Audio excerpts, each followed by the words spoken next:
Ficou confusa? É claro que eu podia ter pego o carro dele.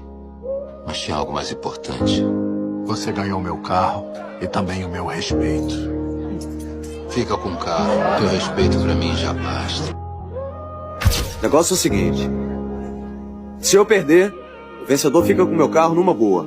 Mas se eu vencer, eu fico com a grana e vou ser respeitado. Respeitar, hein? Para alguns isso é o mais importante. Por que está sorrindo? Eu quase alcancei você. Pergunte a qualquer corredor de verdade.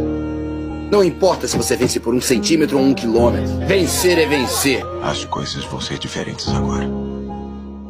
Aí, achou que podia ir embora sem se despedir?